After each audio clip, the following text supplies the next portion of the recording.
在唐末五代那个礼崩乐坏、战乱频发的黑暗时代，朱温是一位极具争议却又无法绕开的关键人物。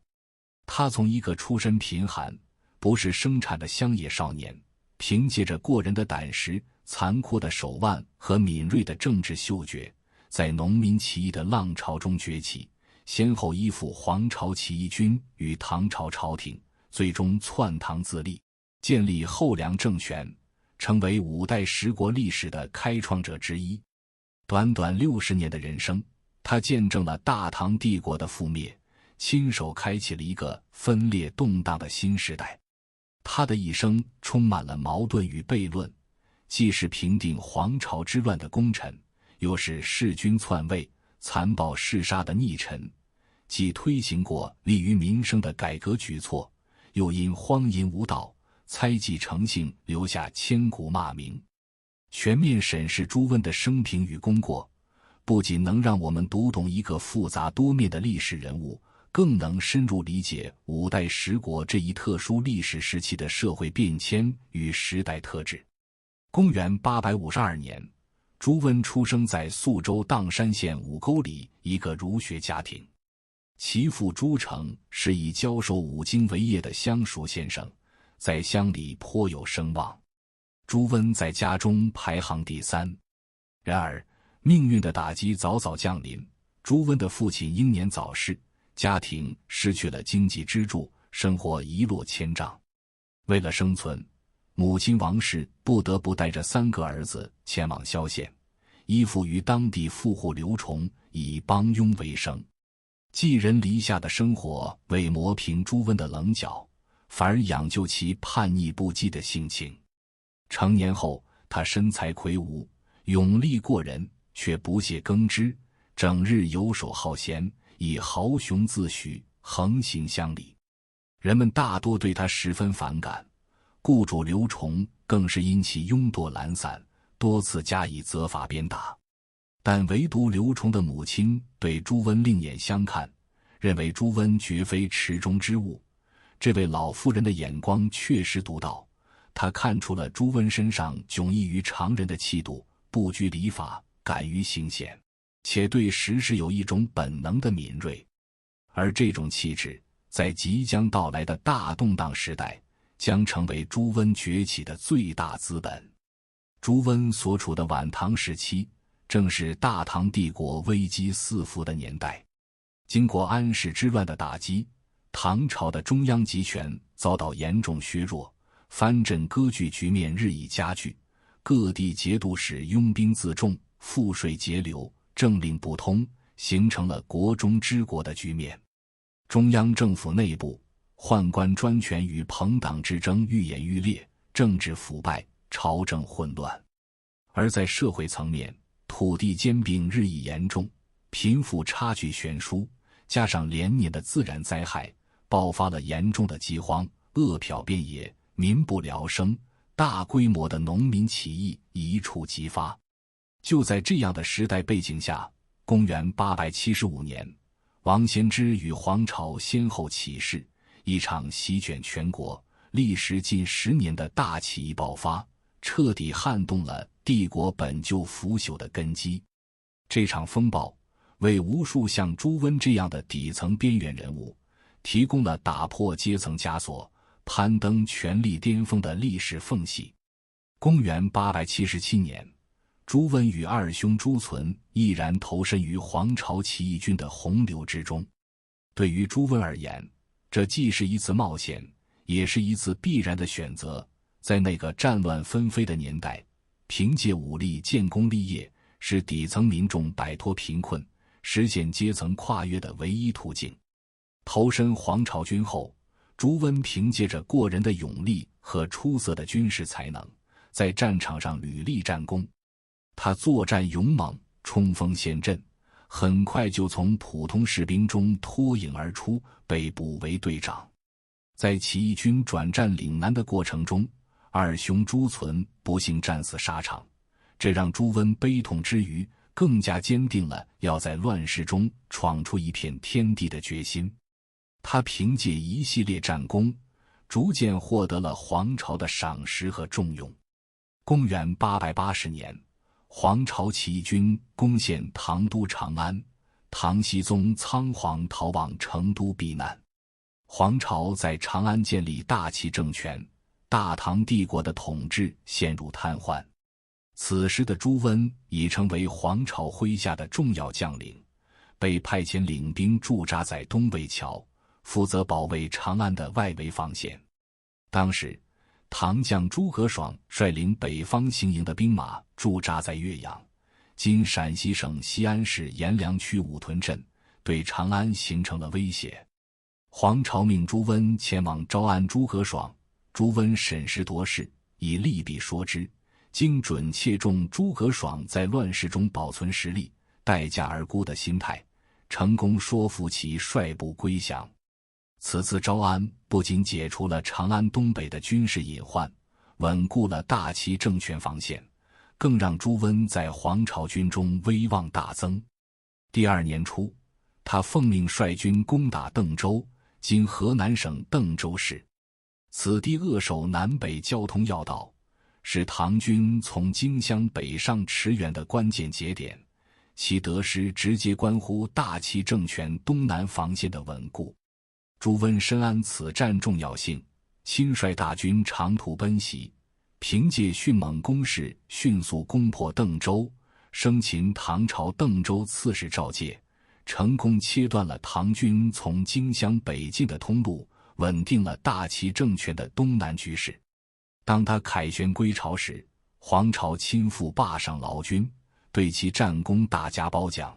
朱温的声望在起义军中进一步攀升。7月，西线战事吃紧，唐军援军逼近长安，朱温又被紧急调往长安西面的兴平（今陕西咸阳兴平）。面对多路唐军的联合进攻，朱温在战场上指挥若定，凭借灵活的战术多次击退敌军攻势，立下赫赫战功，为保卫长安西线防线筑牢了屏障。随后，长安外围的军事压力再度袭来。8月，李孝昌与李嗣恭联兵一处，率领大军进驻东魏桥（今陕西省西安市高陵区），此地作为长安东北的重要屏障，再度成为唐军反扑的焦点。大齐政权的核心安全又一次面临严峻挑战。黄巢深知朱温善战，且熟悉京畿周边防务，遂再次将御敌重任托付于他，命其率军迎击联军。朱温领兵抵达东魏桥，与李孝昌、李嗣恭的联军展开正面激战。他结合此前御敌经验，灵活部署战术，既充分发挥起义军士兵勇猛善战的优势，又精准捕捉敌军阵型破绽，指挥部队发起猛烈冲击。一番激战之后，联军不敌溃败，被迫收缩防线。朱温并未给敌军喘息之机，他与起义军另一员猛将孟凯合兵，乘胜追击至富平，对李孝昌、李嗣恭的残部发起突袭。此战唐军毫无招架之力，溃不成军，李志德率领剩余残兵狼狈逃回各自藩镇。经此东魏桥、富平两战，唐军针对长安的外围攻势被彻底瓦解，大齐政权面临的军事危机得到极大缓解。而朱温凭借这一系列大捷，不仅彰显了卓越的军事指挥才能，更积累了无可替代的战功，自此成为黄巢麾下最为得力、威望最盛的核心战将。然而，长安的繁华与军事上的连胜，终究未能掩盖大齐政权的深层危机。黄巢起义军虽攻克帝都，却未能建立起稳固的统治秩序，内部缺乏统一的治理规划，将领间权责混乱，矛盾日益凸显。外部则面临唐军的持续反扑与各地藩镇的联合围剿，起义军的生存空间不断被挤压，处境日渐艰难。就在这风雨飘摇之际，公元882年，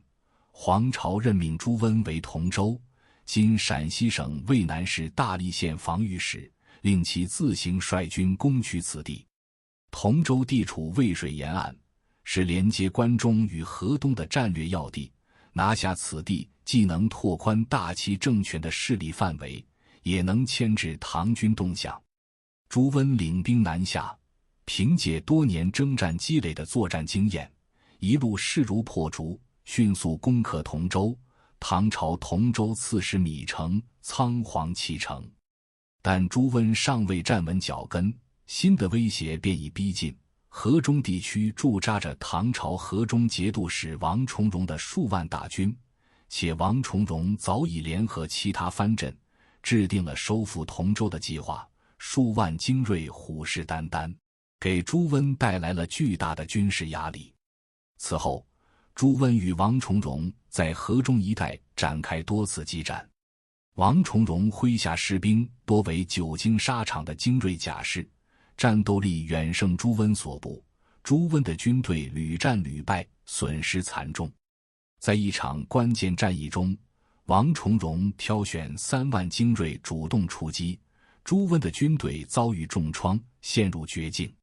为表死战之心，断绝士兵退念，朱温下令将舟船全部凿沉于河中，以破釜沉舟之势坚守待援。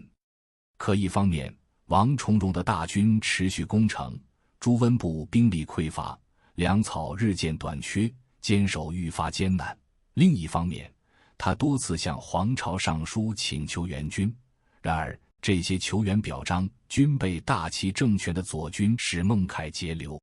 始终未能送达黄巢手中。一次次的挫败与求援无门，让朱温逐渐看清现实，黄巢领导的大齐政权早已危机四伏，内部离心离德，政令不通，再加上唐军与藩镇的联合围剿，败亡只是时间问题。继续依附黄巢，终将难逃覆亡之祸。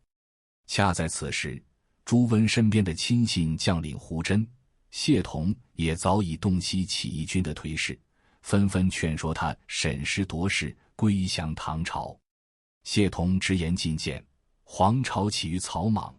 不过是趁唐氏衰乱才占据长安，其人并无治国安邦之才，终究不足以成事。如今唐天子避祸蜀地，各地藩镇兵马日渐云集，天下民心尚未忘却唐氏。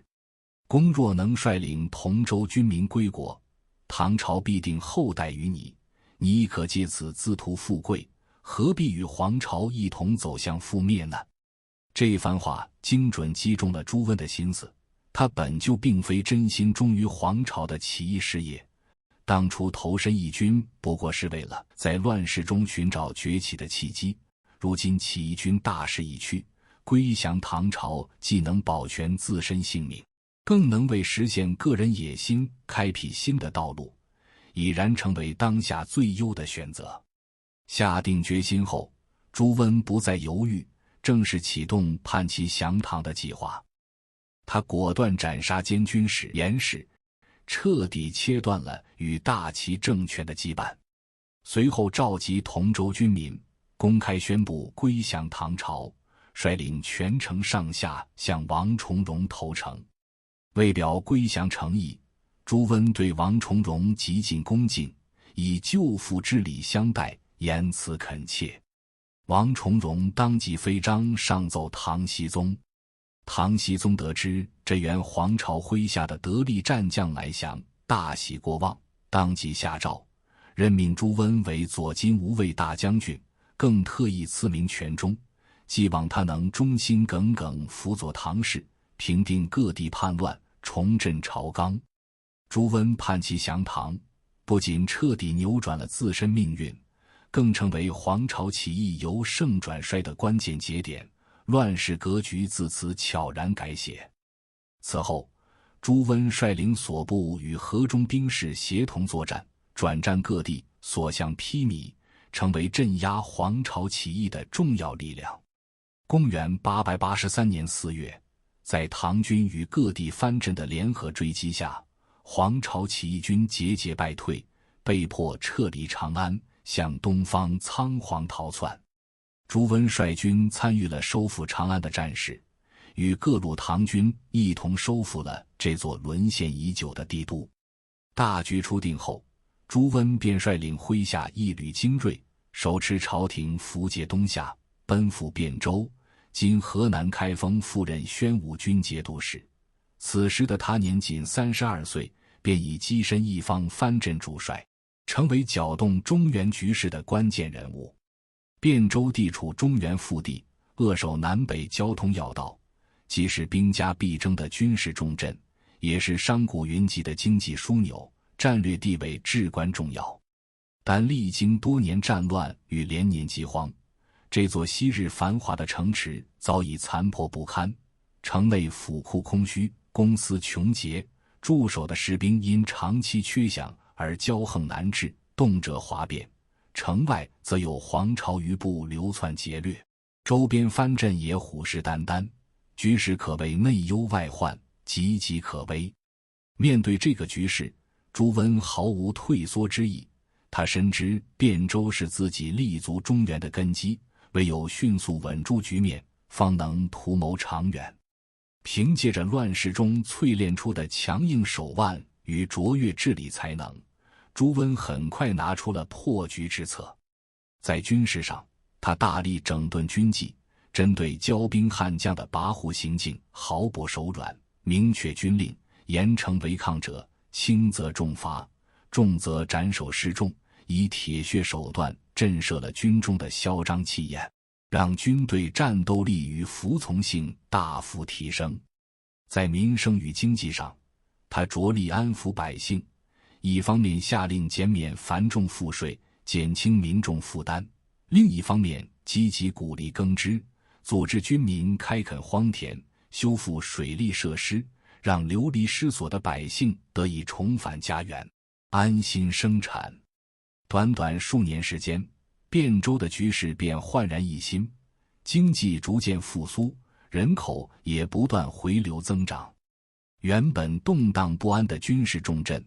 逐渐蜕变为中原地区稳固的军事屏障与繁荣的经济中心。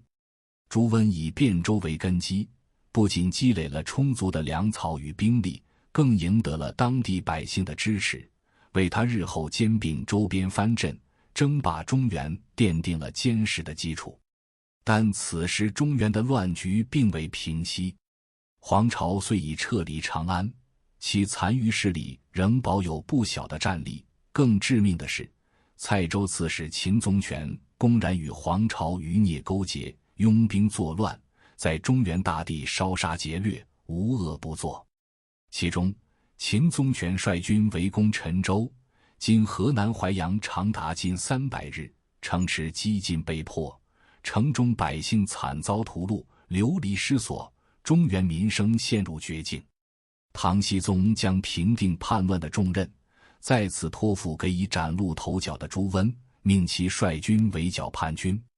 平叛之战中，朱温充分展现了其兼具卓越军事指挥才能与灵活政治手腕的枭雄特质。战场上，他凭借精准的战术部署，多次击溃叛军，一步步压缩敌军的生存空间。朝堂与藩镇之间，他深知单靠一己之力难以速胜，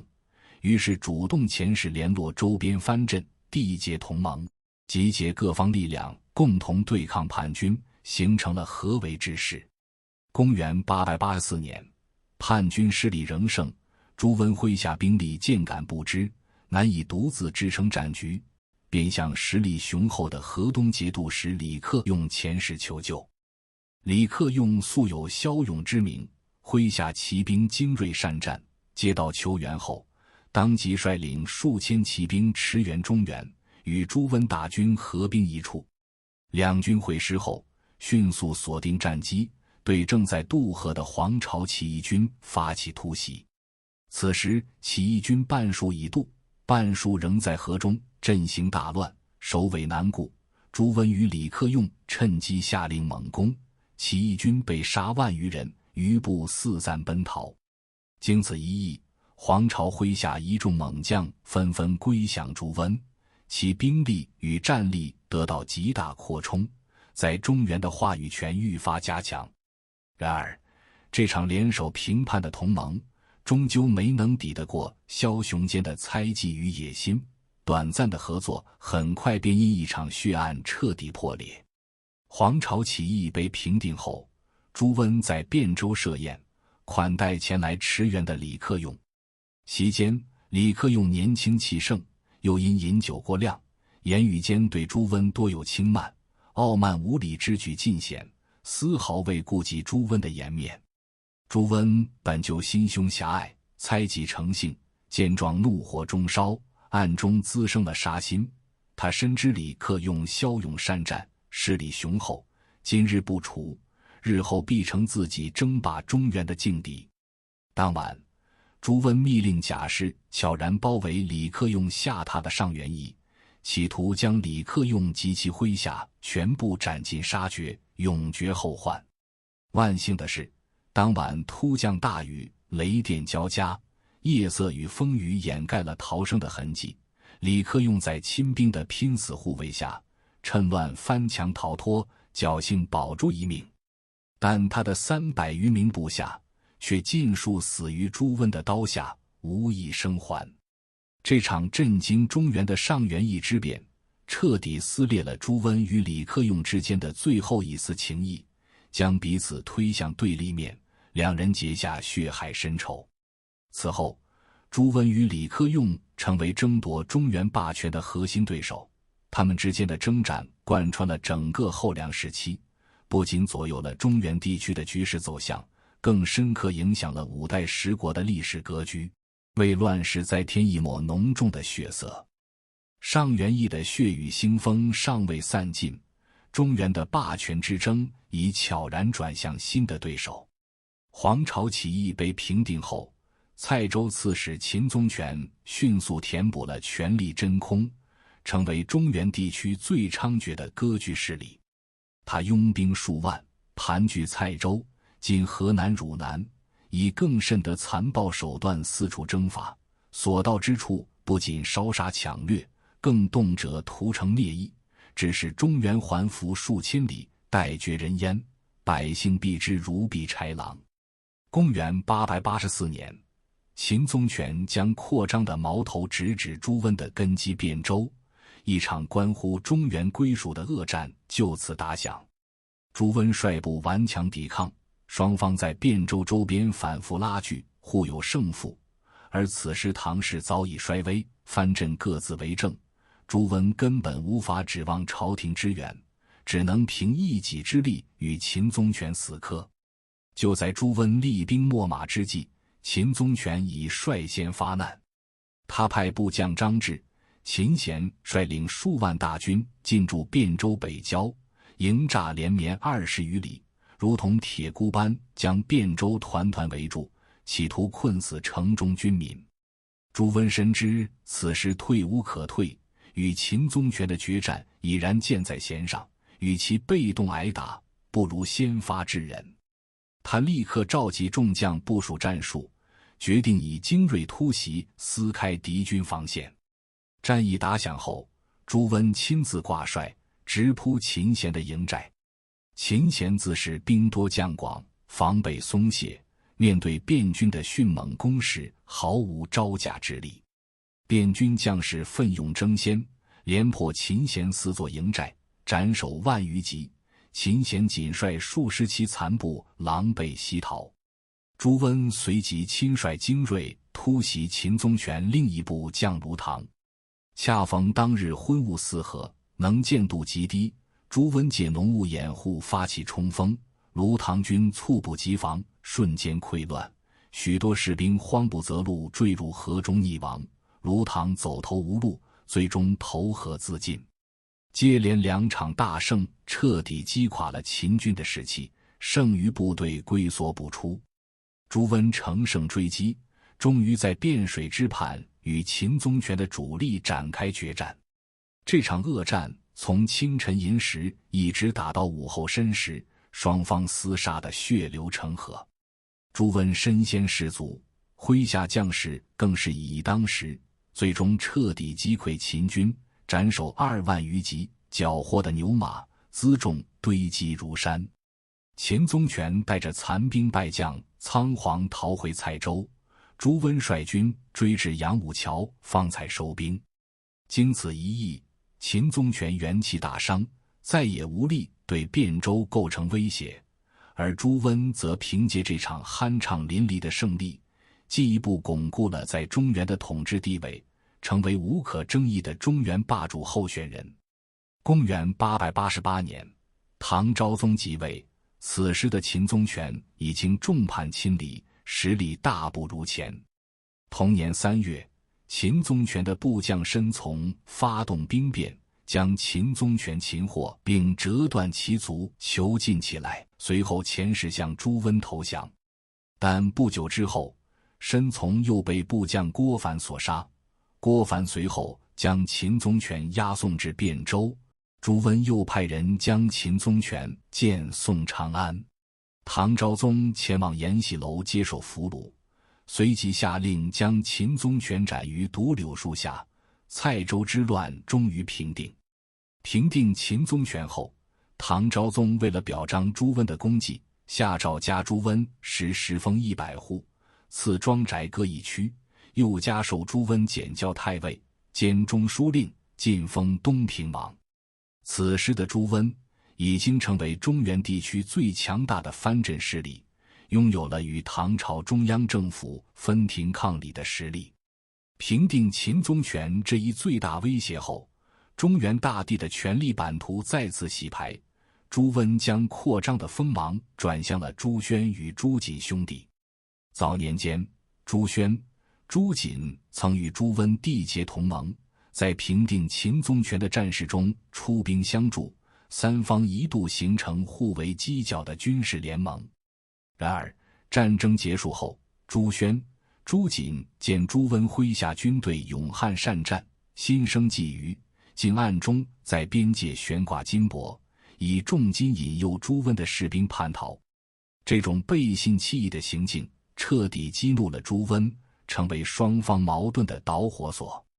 朱温多次遣使交涉，却遭到朱轩言辞不逊的回绝，原本的盟友情谊彻底破裂，矛盾日渐激化，一场席卷山东半岛的兼并战争已箭在弦上。公元889年，朱温率先发难，派遣部将率军攻打曹州，汴军攻势迅猛，很快攻破城池，生擒曹州刺史邱礼。拿下曹州后，朱温顺势移兵围攻蒲州，正式拉开了与朱轩、朱瑾兄弟正面交锋的序幕。在接下来的数年里，双方在各州反复拉锯，大小战事接连不断，互有胜负，一时之间难分高下。公元891年，朱温亲自挂帅，率领大军征讨运州，大军行至斗门一带时，与朱轩的军队遭遇。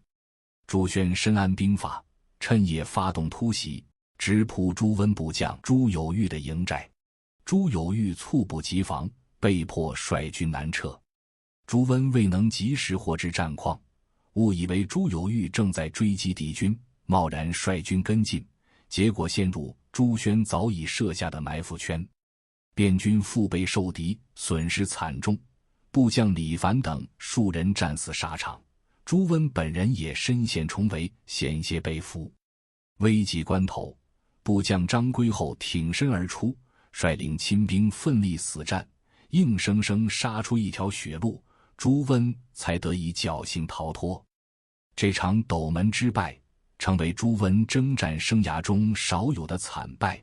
但并未磨灭他的野心。此后数年，朱温一面休养生息，扩充军备，一面密切关注动向，等待复仇决战的时机。公元894年，朱温认为时机成熟，再次亲领大军，由运州东路北进，驻扎于虞山，摆开决战架势。朱轩、朱瑾深知唇亡齿寒，亲自率领联军前来迎战，双方在虞山展开了一场决定性的大战。战斗伊始，东南风骤起，汴军逆风而战，旌旗被风吹得杂乱无章，士兵们面露惧色，军心浮动。就在这危急时刻，朱温当机立断，下令骑士们扬鞭呼啸，以呐喊声稳定军心，壮大声势。或许是天意相助，不久之后风向突变，西北风骤发，朱温立刻抓住战机，下令全军纵火。火势借着风势迅速蔓延，烟焰冲天，遮天蔽日。朱宣、朱瑾的联军被浓烟与烈火所困，阵脚大乱。朱温率领便军趁势猛攻，联军被杀万余人，剩余残部仓皇涌入清河逃窜。为彰显战功，朱温下令在虞山之下将敌军阵亡将士的尸体铸成金冠，以此震慑四方。虞山一战后，朱宣、朱瑾的主力部队遭受重创，已无还手之力。公元897年，朱温发动总攻，他亲自率领环水一带的精锐大军讨伐运州，在济水之畔扎下大营。部将庞师古深知战机稍纵即逝，下令诸将拆毁沿途木材，搭建浮桥，趁夜色掩护，悄悄渡河，直逼运州城下。朱宣见便军大军压境，深知城池难保，只得弃城夜逃。朱温部将葛从周率军衔尾追击，在中都以北将朱宣及其妻小生擒活捉。随后朱宣被押解至汴州，斩于汴桥下，运州宣告平定。攻克运州后，朱温马不停蹄，乘胜派遣葛从周率领大军转攻兖州。兖州守将见运州已破，朱宣被杀，便军势如破竹，自知无力抵抗，为保全城中百姓与自身性命，遂开城投降。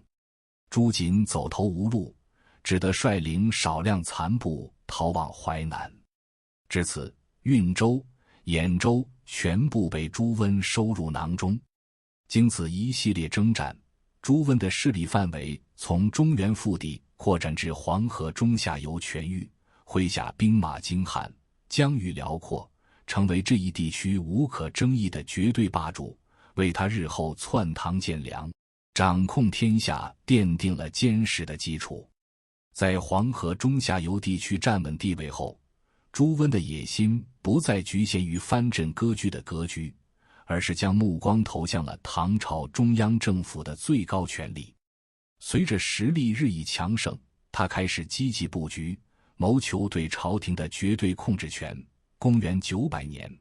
唐朝内部的宦官专权乱象终于爆发极端冲突，宦官刘继树发动宫廷政变，将唐昭宗幽禁于东宫，擅自另立太子李煜为帝，朝堂大权落入宦官集团手中。这场政变虽短暂颠覆了皇权秩序，却也为朱温介入中央事务提供了契机。公元901年正月，护驾都头孙德昭起兵诛杀刘继树，唐昭宗得以复位。复位后的唐昭宗深知宦官集团是心腹大患，决心联合宰相崔胤彻底铲除这一毒瘤。但崔胤明白，仅凭朝廷自身的力量根本无法对抗根深蒂固的宦官势力，于是暗中遣使联络朱温，希望借助这位中原霸主的兵力实现诛宦大计。而朱温也正中下怀，顺势答应与崔胤结盟，将插手朝政的计划付诸行动。与此同时，凤翔节度使李茂贞、滨宁节度使王行瑜等藩镇不愿看到朱温独揽中央大权，纷纷派遣子弟率领精兵进驻长安宿卫。宦官韩全会等人也趁机攀附这些藩镇作为外援，形成了以李茂贞为后盾的宦官藩镇联盟。一方是谋求诛宦的皇帝与崔胤、朱温阵营，另一方是依托藩镇的宦官集团，双方的矛盾日益尖锐，长安城内暗流涌动，一场新的战乱已箭在弦上。公元901年10月，崔胤以唐昭宗的名义矫诏，召朱温率领军队入长安诛杀宦官。朱温接到诏书后，立即率领4镇共7万大军，从汴州出发西进，一路势如破竹，先后攻克同州、华州，兵锋直指长安。韩全诲等宦官听闻朱温大军将至，深知自身难保，于是铤而走险，劫持唐昭宗逃离长安，逃往凤翔投靠李茂贞。朱温见状，随即率军一路追击，最终将凤翔城团团围住。一场长达2年的围城之战正式打响。围城期间，李茂贞多次率领城中军队迎战，试图打破包围，但每次都被朱温麾下的精锐部队击败。凤翔城被围日久，城内粮草逐渐耗尽，陷入绝境。从唐昭宗到后宫嫔妃，再到普通士兵与百姓，都面临着严重的冻馁之苦，冻死饿死者不可胜计。走投无路之下，李茂贞再也无力支撑，只得被迫与朱温议和。为表诚意，他下令杀死韩全诲等20余名核心宦官，将其首级献给朱温，并同意将唐昭宗送回长安。这场持续2年的对峙终以朱温的胜利告终。朱温见到唐昭宗后，表现得极为恭敬，亲自为皇帝执鞭驾车，一边行走一边流泪，诉说自己营救君王的艰辛与忠诚。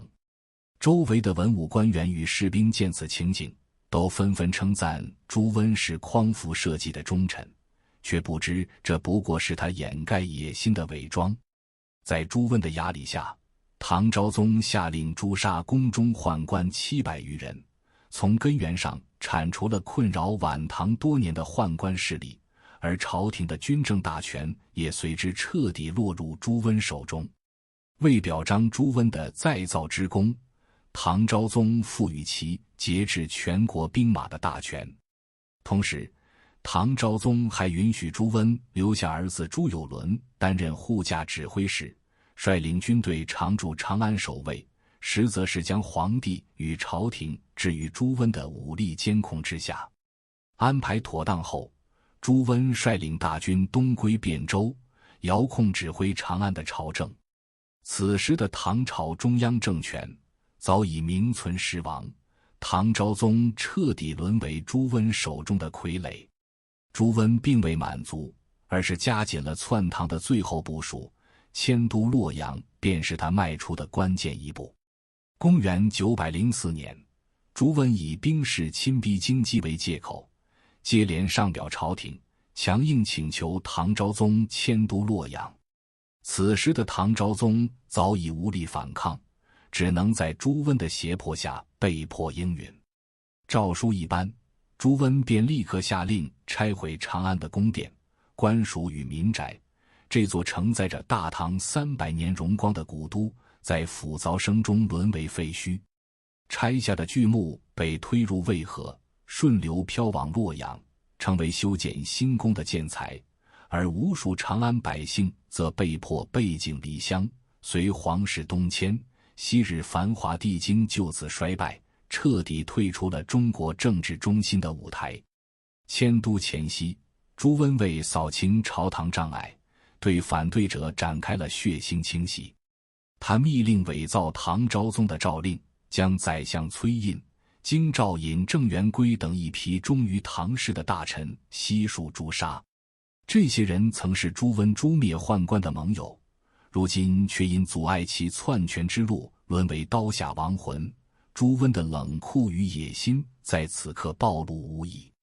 扫清异己后，唐昭宗在朱温的严密监视下，率领文武百官踏上前往洛阳的路途，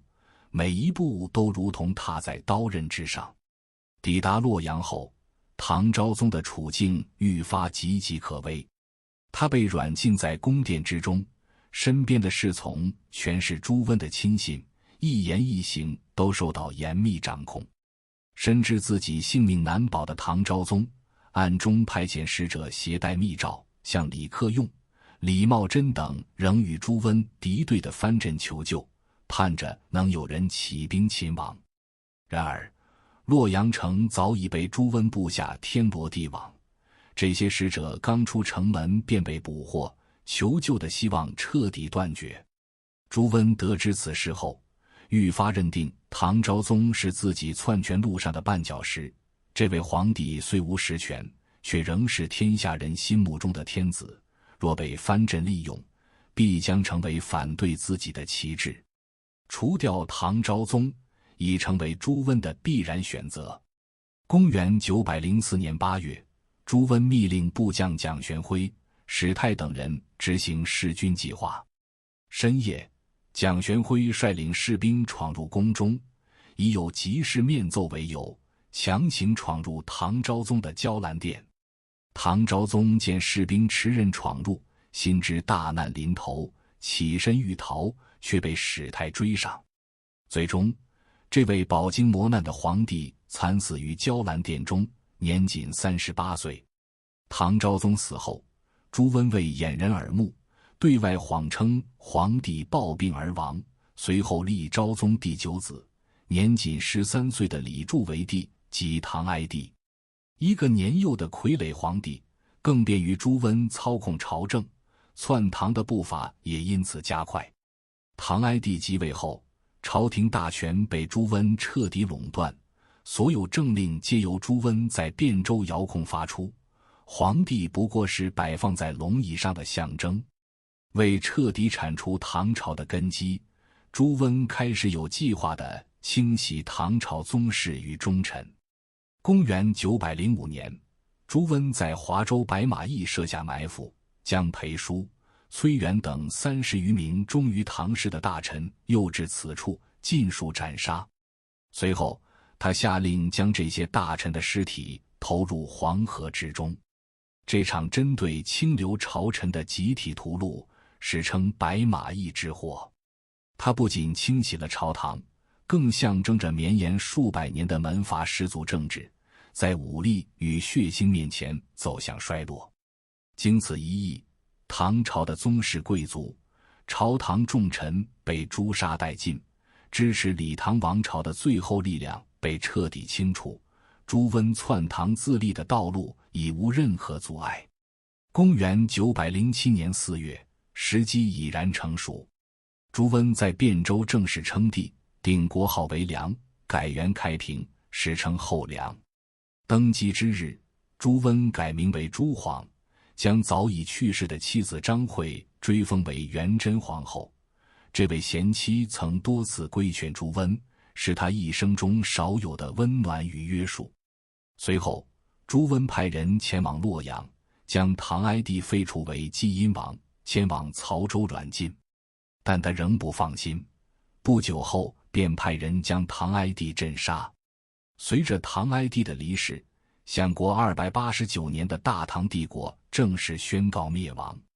一个辉煌的时代落幕，中国历史从此进入了5代十国这一分裂动荡的新时期，而亲手终结大唐、开启乱世的朱温，也站在了自己权力的巅峰，成为了后梁王朝的开国之君。称帝后的朱温采取了一系列措施来巩固自己的统治，促进经济的恢复和发展。在政治上，朱温改革了唐朝的官制，建立了一套新的官僚体系，加强了中央集权。他重用文臣，选拔有才能的人为官，同时严厉打击贪污腐败，整顿吏治。在经济上，朱温注重农业生产，推行了轻徭薄赋的政策，鼓励农民垦荒种地，减轻农民的赋税负担。据旧5代史识货志记载，在朱温的治理下，中原地区的经济逐渐恢复，人口也不断增加，为后梁政权的稳定奠定了坚实的经济基础。然而，这份治国的务实与清醒，并未掩盖朱温骨子里的枭雄本性。早年的戎马生涯与权力斗争，早已让他养成残暴嗜杀、猜忌多疑的性格，而在妻子张惠去世后，失去了唯一能约束他的人，这份本性更是彻底失控，逐渐滑向荒淫无道的深渊。纵情于声色犬马，行为愈发肆无忌惮。他的荒淫之举已然突破人伦底线，不仅公然霸占自己的儿媳，还频繁赵大臣的妻女入宫侍寝，将宫廷沦为满足私欲的场所。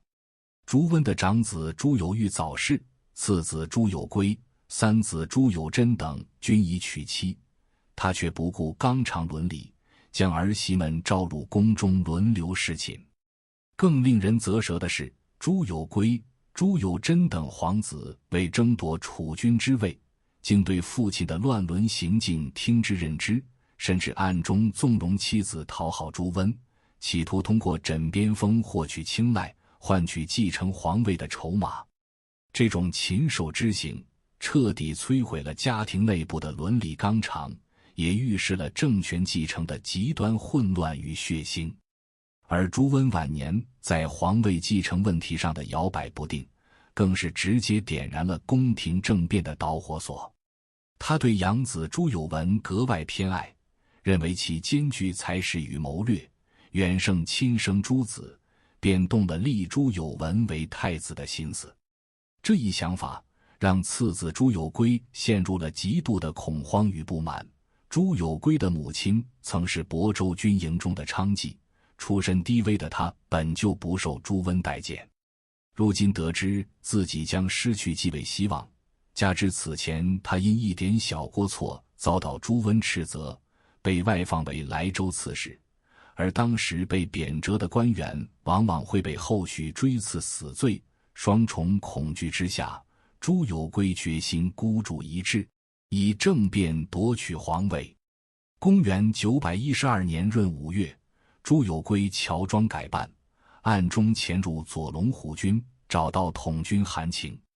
他直言不讳地倾诉自己的绝境与政变计划，而韩情早已因朱温晚年猜忌成性，功臣宿将多因小过被诛杀而惶恐。两人一拍即合，迅速结成同盟。韩情当即调拨500名精锐牙兵，交由朱有圭指挥。朱有圭带着这支部队混入皇宫的控鹤卫士中，在进宫深处埋伏待命，一场弑父夺位的阴谋悄然成型。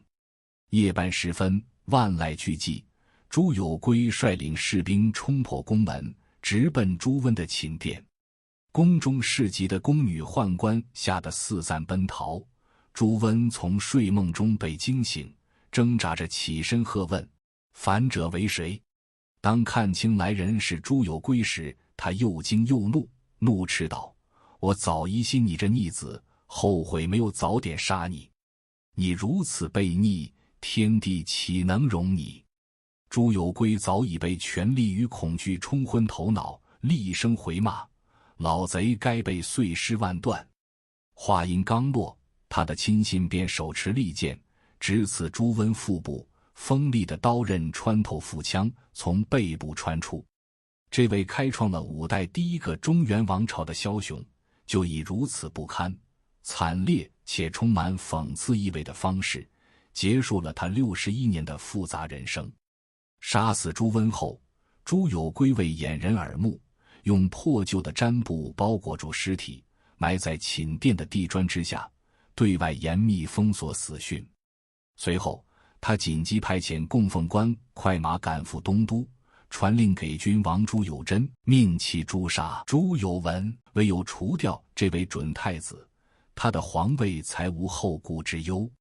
朱有文死后，朱有圭才假意为朱温发丧，并伪造遗诏，谎称朱有文意图谋反，自己率军平叛诛杀逆贼，虽保全了朱温性命，却让朱温受惊吓过度，病情加重而驾崩。他以忠孝为名，宣称暂代军国大权，随后在洛阳正式即位称帝。然而靠弑父上位的朱有圭根本无德无才掌控朝政。他即位后沉迷酒色，荒淫无道，朝堂纲纪大乱，不仅引起文武百官的强烈不满，更激起了各地藩镇的反叛。公元913年2月，君王朱有贞发动兵变，数千名禁兵冲破宫门，直捣皇宫。朱有圭听闻兵变，仓皇逃至皇宫北园楼下，想要翻越城墙逃生，却发现四周已被叛军包围，无路可退。绝望之下，朱友圭挥剑自杀。朱友贞平定叛乱后即位，他追废朱友圭为庶人，恢复了朱友文的官爵，随后将朱温的遗体从寝殿中迁出，重新安葬于宣陵，今河南省洛阳市颐川县。只是这场皇室内部的血腥内耗早已让后梁元气大伤，加之外部始终面临河东李存勖的猛烈进攻，后梁国势日渐衰微，再也无力扭转颓势。公元923年，李存勖率领后唐军攻破开封，后梁正式灭亡。这个由朱温一手建立的政权仅存续了16年。后梁的短命覆亡，为朱温60年的传奇人生画上了潦草而血腥的句号。从乡野的不羁少年，到黄巢麾下的悍勇战将，从割据一方的宣武节度使，再到篡唐自立的后梁太祖，他的人生轨迹与唐末5代那个礼崩乐坏、战火纷飞的大变革时代深度绑定，既是乱世催生的枭雄，也是重塑乱世格局的关键力量。评价这样一位复杂人物，绝不能用非黑即白的标尺，唯有置于具体的历史语境中，从多维度辩证审视，方能触摸到他与那个时代交织的真实脉络。朱温最鲜明的标签是矛盾二字，他堪称乱世枭雄的极致典型。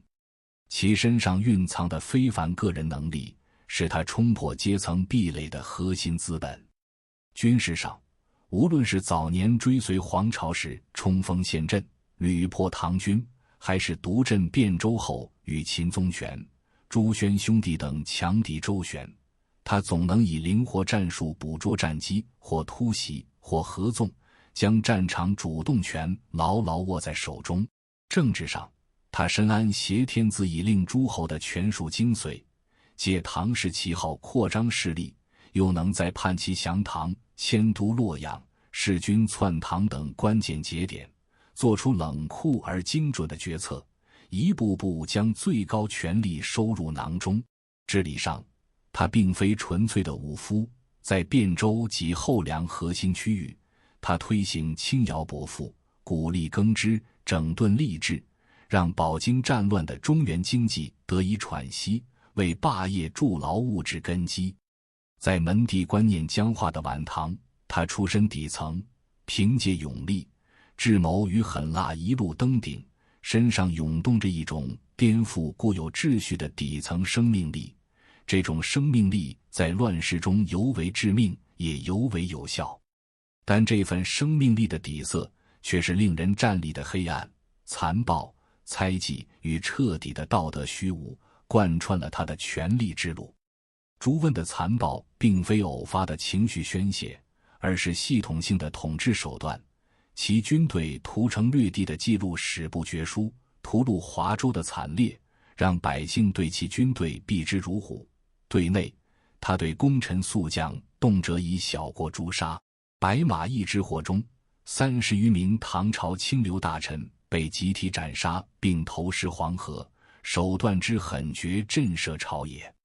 私德层面，晚年的他更是突破人伦底线，霸占儿媳，赵大臣妻女入宫侍寝，